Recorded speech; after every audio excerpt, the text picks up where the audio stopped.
For our media bias project, we decided to cover articles related to the border wall. For our first article, we went with the conservative point of view, and this was actually our longest article. It was really focused on how successful the wall was in its inability to pass.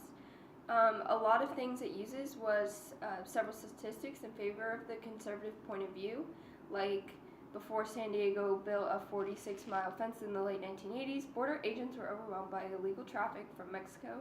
In 1986, the agency arrested 629,656 illegal immigrants, almost the population of Las Vegas.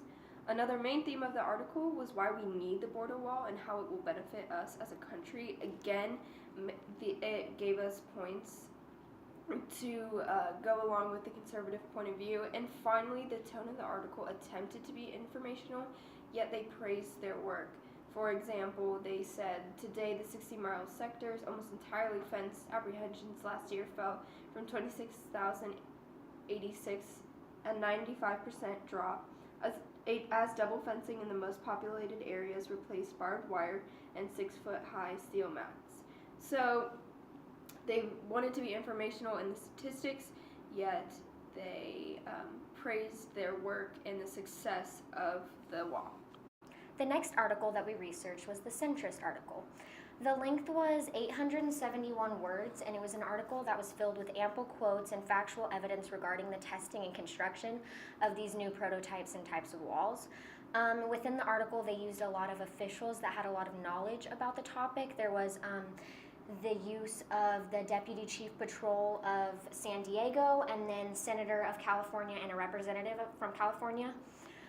So that was a person who was in support of the wall, and then 2 to 3 people who didn't support the wall, used as people with knowledge about the topic, which kind of introduces that idea of bias. The facts included in the article was that the testing period started on November 27th. There were 6 companies and 8 prototypes, and the walls were being built 18 to 30 feet.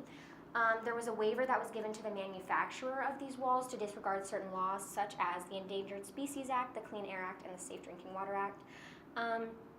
So in this article, whenever we talk about seeing bias, we see the writer calling the conservative opinion a testament rather than something that's more serious.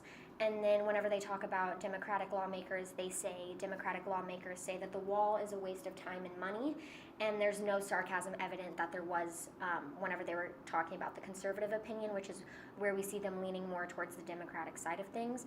And not only that, but they included 3 liberal views in the article and only 1 conservative view. So our final observation about this is that they leaned liberal, but they did present both sides of the argument, which was good for an article such as this one. Okay, so the liberal article was written by Washington Post, and it was a little under 700 words, so it was the shortest of the 3.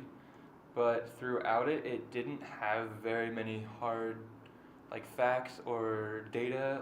The only things you really knew were that there were 8 30-foot tall barriers and the $18 million that he needed for the next 10 years to build them. So other than that, it didn't have any of the real statistics on the walls being built or how people viewed them. And it more focused on the how Trump was not doing what he needed to be doing for being a president, or how they believed he wasn't doing what he needed to be doing, because a few times the 2 quotes on here were who has rarely crossed the Mississippi River during the first 13 months, and that he prefers to sleep in his own bed at night.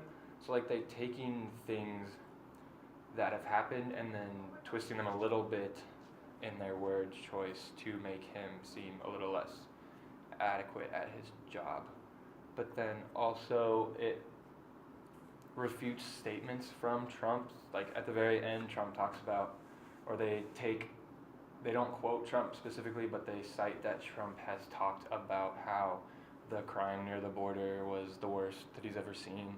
But then they refute his claim and talk about how it's actually one of the best. So the article didn't really focus much on the wall, more on how Trump is going about making the wall and the things he was doing wrong about it. Okay, for our bias section, we chose the liberal point of view. So I found something on NPR Radio and CNN News. For the NPR Radio, the length was 768 words. So the basis of this, it focused more on the prototypes as opposed to like Trump's point of view, like the other articles we saw, like the liberal one and the CNN News one. It included quotations from experts like the Roy Villarreal. He was the chief of the San Diego Border Control.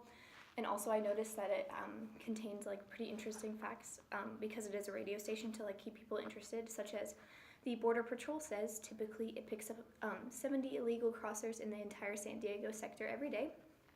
For the CNN News one, the length was 1,278 words. It kind of gave more background information on how the wall came up in discussion and like Trump's point of view on it.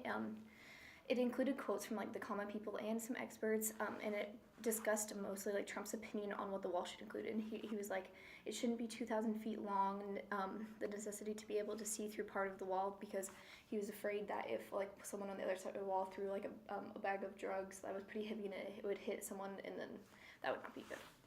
So for how does the medium impact the message? So the medium impacts the message because it changes the way people receive the story.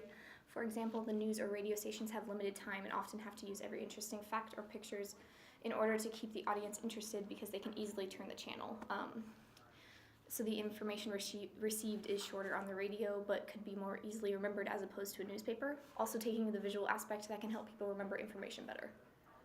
The way mediums share their information, for example, the NPR radio basically just talked about the prototypes intended to leave Trump out of it, changes people's point of view on the topic because they don't have like the specific information. Okay, so for our TV broadcast, we watched the NBC Nightly News, and so all of the stories that they covered are on the screen with the major ones either underlined or italicized with.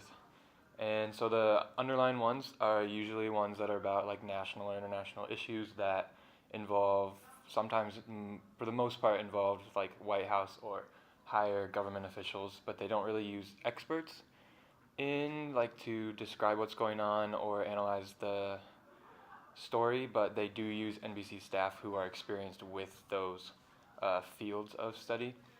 And so they would use like clips from press conference statements that happened during that. Like with the New Winter Storm, they had one NBC weatherman come on, and then for the Nashville mayor, they actually had segments from the mayor from something they'd recorded like a year ago, and then present ones too.